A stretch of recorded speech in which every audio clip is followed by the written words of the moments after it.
Hello friends, welcome back to my YouTube channel. आप भी अगर एसएससी जीडी 2024 का फॉर्म भरे हैं और आप अगर उसमें करेक्शन करना चाहते हैं, एडिट करना चाहते हैं, तो कैसे आप उसमें एडिट कर सकते हैं, आज के वीडियो में हम बताने वाले हैं स्टेप बाय स्टेप। और करेक्शन करने वाले हैं और उसमें क्या क्या करेक्शन कर सकते हैं वो सारा चीज़ आज के इस वीडियो में हम लोग देखने वाले हैं। तो आप लोग वीडियो पे कंटिन्यू बने रहिएगा। यदि आप अगर वीडियो में नए होंगे तो वीडियो को लाइक करने के साथ साथ चैनल को भी सब्सक्राइब कीजिएगा और बेल आइकन को भी प्रेस जरूर कीजिएगा ताकि आने वाली नोटिफिकेशन सबसे पहले आपको मिले। तो यहाँ पर देख सकते हैं मैंने नोटिफिकेशन को डाउनलोड कर लिया हूँ। 5 नवंबर से 7 नवंबर के बीच आपका करेक्शन का डेट दिया गया है।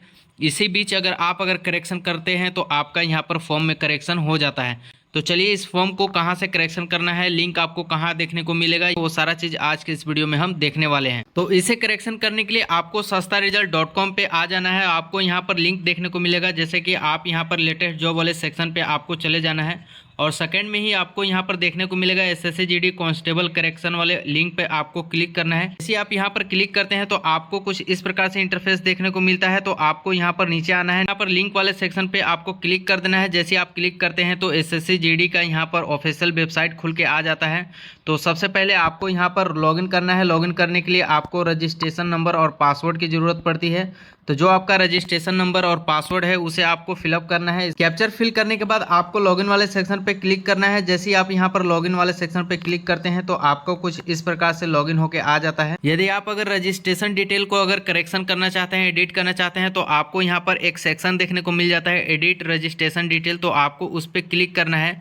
जैसे आप उस पर क्लिक करते हैं तो आपको यहाँ पर फॉर्म ओपन होके आ जाता है। तो आप यहाँ से कुछ भी एडिट कर सकते हैं। तो जैसा कि यहाँ पर दिया गया है, अगर आपका नाम में अगर स्पेलिंग वगैरह अगर मिस्टेक होगा तो आप यहाँ पर नाम वगैरह चेंज कर सकते हैं।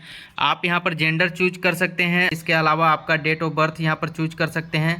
इसके बाद आपको फादर नेम, मदर नेम, जो भी आपको यहाँ पर करेक्शन करना है आप यहाँ से करेक्शन कर सकते हैं। बाकी आप यहाँ से एड्रेस वगैरह भी करेक्शन कर सकते हैं। तो आपको एक फिर सेंड ओटीपी वाले सेक्शन पे क्लिक करना है। तो आपके मोबाइल पे ओटीपी चला जाता है। उस ओटीपी को आपको यहाँ पर फिल करना है। फिल करने के बाद आपको उस ओटीपी को वैलिडेट कर लेना है। जैसे आप यहाँ पर वैलिडेट करते हैं, इसके बाद आपको सेव एंड नेक्स्ट वाले सेक्शन पे क्लिक कर देना है।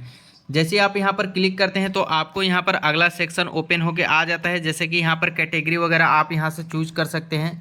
अगर गलत कैटेगरी अगर चूज कर लिए होंगे तो आप यहाँ से करेक्शन कर सकते हैं। बाकी आप यहाँ पर नीचे देख सकते हैं डिटेल वगैरह, आपका एड्रेस जो है आप यहाँ पर चेंज कर सकते हैं। आप यहाँ से पिन कोड वगैरह चेंज कर सकते हैं, डिस्ट्रिक्ट वगैरह चेंज कर सकते हैं। यहाँ पर सारा डिटेल यहाँ पर देखने को मिल जाता है। अगर सब कुछ आपका सही है तो आपको यहाँ पर सेव एंड नेक्स्ट करके आगे बढ़ जाना है। जैसे आप यहाँ पर आगे बढ़ते हैं तो आपको एक आई एग्री का टिक करने के लिए आता है, उसे टिक कर देना है। इसके बाद आपको यहाँ से फॉर्म को डिक्लेयर कर देना है। जैसे आप यहाँ पर डिक्लेयर करते हैं तो आपको सबमिट सक्सेसफुली यहाँ पर होके आ जाता है। ये हुआ रजिस्ट्रेशन की बात। अब आप अगर फॉर्म में अगर एडिट करना चाहते हैं तो आपको यहाँ पर माई एप्लीकेशन वाले सेक्शन पे आना है और इसके बाद आपको जस्ट नीचे आना है। आपको फर्स्ट में ही देखने को मिल जाएगा रीअप्लाई वाले सेक्शन। तो आपको रीअप्लाई वाले सेक्शन पे आपको क्लिक करना है। जैसे आप यहाँ पर रीअप्लाई वाले सेक्शन को क्लिक करते हैं तो आपको कुछ इस प्रकार से फॉर्म ओपन होके आ जाता है। तो यहाँ पर रजिस्ट्रेशन डिटेल को आपको वैसे ही छोड़ देना है। रजिस्ट्रेशन डिटेल सब कुछ आपको यहाँ पर सही रहता है। इसके बाद आपको यहाँ से नेक्स्ट कर देना है। नेक्स्ट करके आगे बढ़ जाना है। जैसे आप यहाँ पर आगे बढ़ते हैं तो आगे आपको ऑप्शन यहाँ पर देखने को मिलता है। यदि आप अगर हायर एजुकेशन क्वालिफिकेशन में अगर गलत अगर चूज कर दिए होंगे तो आप इसे चेंज कर सकते हैं। इसके अलावा अगर आप यहाँ से अगर अपना परसेंटेज अगर यहाँ पर गलत अगर डाले होंगे तो आप उसे भी चेंज कर सकते हैं। अगर सब कुछ आपको यहाँ अगर सही लगता है तो आपको सेव एंड नेक्स्ट करके आगे बढ़ जाना है। जैसे यहाँ पर आगे बढ़ते हैं तो आपको कुछ इस प्रकार से फॉर्म देखने को मिल जाता है। जैसे कि आप अगर यहाँ पर एक सर्विसमैन है तो आप इसे यस कर सकते हैं, अगर नहीं है तो आप इसे नो पर ही छोड़ सकते हैं। इसके बाद अगर एज रिलेशनशिप में अगर छूट आपको चाहिए तो आप इसे यस कर सकते हैं और उस कोड को यहाँ पर चूज कर सकते हैं। जैसे कि मैंने यहाँ पर अगर यस वाले सेक्शन पे आप अगर क्लिक करते हैं तो आपको कुछ इस प्रकार से ऑप्शन देखने को मिलता है। तो आप जिस कैटेगरी से हैं उस कैटेगरी का एज रिलेशनशिप कोड को आपको यहाँ पर चूज करना है। इसके बाद आपको आगे बढ़ जाना है। अगर छूट अगर नहीं चाहिए तो आप इसे नो पर ही क्लिक छोड़ सकते हैं। इसके बाद आप इसे यस कर सकते हैं। इसके बाद अगर सब कुछ अगर सही लगता है तो आप इसे सेव एंड नेक्स्ट करके आगे बढ़ सकते हैं। जैसे आप यहाँ पर आगे बढ़ते हैं तो आपको यहाँ पर प्रेफरेंस एग्जामिनेशन सेंटर का चूज करने के लिए आता है। तो जो आपको यहाँ पर सेंटर अगर नज़दीक में लगता है वो आप यहाँ से ले सकते हैं। इसके बाद medium of computer based examination, आप यहाँ पर हिंदी इंग्लिश जो भी आप यहाँ पर रखना चाहते हैं और आप यहाँ पर चूज कर सकते हैं अपने हिसाब से। इसके बाद आपको उसी चीज़ को यहाँ पर दोबारा से कंफर्म करना है। इसके बाद आपको यहाँ पर देखने को मिल जाता है, यदि आप अगर एनसीसी कैंडिडेट होल्डर हैं तो आप इसे यस करके उसका जानकारी दे सकते हैं, अगर नहीं है तो आप इसे नो पर ही छोड़ सकते हैं।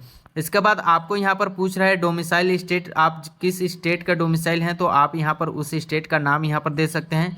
इसके बाद आपको डोमिसाइल डिस्ट्रिक्ट का नाम यहाँ पर देना है। इसके बाद आपको यहाँ पर टिक करना है। इसके बाद आपको यहाँ पर पोस्ट प्रेफरेंस चूज करने के लिए आता है, कौन सा आपको पोस्ट प्रेफरेंस चाहिए। कुछ भी अगर नहीं समझ में आता है तो आप यहाँ पर पोस्ट डिटेल वाले सेक्शन पे क्लिक कर देते हैं। तो जैसे आप उस पर क्लिक करते हैं तो आपको यहाँ पर पूरा डिटेल देखने को मिल जाता है। जैसे अगर ए चूज करते हैं तो ए आपको बॉर्डर सिक्योरिटी फोर्स के लिए आता है, उसी सारा डिटेल यहाँ पर दिया गया है। इसके बाद आपको अगर ये सब अगर सही लगता है तो आपको यहाँ पर सेव एंड नेक्स्ट कर देना है, और सेव एंड नेक्स्ट करने के बाद आपको यहाँ से आगे बढ़ जाना है। जैसे आप यहाँ पर आगे बढ़ते हैं तो आपको यहाँ पर फोटो एंड सिग्नेचर के लिए देखने को मिल जाता है। यदि आपका फोटो एंड सिग्नेचर अगर कोई भी अगर ब्लर होता है तो आप यहाँ से अपडेट कर सकते हैं, करेक्शन कर सकते हैं। जैसे अगर फोटो अगर आपका अगर सही नहीं आया है तो आप इसे फिर से फोटो को अपलोड कर सकते हैं। फिर से फोटो अपलोड करने के लिए आपको यहाँ पर QR कोड दिया गया है, उस QR कोड को स्कैन करते हैं तो आपको एक ऐप डाउनलोड करना होगा MySSC का। वहाँ से रजिस्ट्रेशन नंबर और पासवर्ड को लॉगिन करके आप वहाँ से फोटो को कैप्चर कर सकते हैं। इसके बाद आप यहाँ पर सिग्नेचर को अपलोड कर सकते हैं। इसके बाद अगर सब कुछ आपको यहाँ पर अपलोड हो जाता है तो आपको यहाँ पर सेव एंड नेक्स्ट करना है। जैसे ही आप सेव एंड नेक्स्ट करके आगे बढ़ते हैं तो आपको यहाँ पर प्रीव्यू फॉर्म ओपन होके आ जाता है। तो फिर से आपको एक बार रीड आउट कर लेना है और पूरी तरह से चेक करने के बाद आपको आगे बढ़ जाना है। अगर फिर भी अगर कुछ डाउट लगता है तो आपको बैक जाके इसे फिर से एडिट कर लेना है। अगर सब कुछ यहाँ पर सही लगता है तो आपको सेव एंड नेक्स्ट करके आगे बढ़ जाना है। कैप्चर को फिलअप करने के बाद आपको फाइनल सबमिट वाले सेक्शन पे क्लिक कर देना है। जैसे ही आप यहाँ पर फाइनल सबमिट वाले सेक्शन पे क्लिक करते हैं तो आपको यहाँ पर मेक पेमेंट देखने को मिल जाता है। यदि आप अगर फॉर्म में अगर कोई भी अगर करेक्शन करते हैं तो आपको यहाँ पर 200 रुपया एक्स्ट्रा चार्ज यहाँ पर देखने को मिल जाता है। यदि आप अगर फिर से अगर दोबारा गलती करते हैं और दोबारा आपको फिर से करेक्शन करना रहता है तो आपको इस बार सेकेंड टाइम में आपको 400 रुपया पेमेंट करना है। तो आपको एक बार सही से मिला लेना है और आपको एक ही बार में पूरी तरह से क्लियर हो लेना है। जैसे यहाँ पर पे करते हैं तो आपको फॉर्म फाइनली यहाँ पर सेकेंड टाइम सबमिट हो जाता है। तो आई होप कि ये वीडियो आपको अच्छा लगा होगा। यदि वीडियो अच्छा लगा होगा तो वीडियो को कर दीजिएगा लाइक, और चैनल पर नए होंगे तो कर दीजिएगा सब्सक्राइब। तो चलिए मिलते हैं किसी और नए वीडियो के साथ, तब तक के लिए tata bye bye, take care, good bye.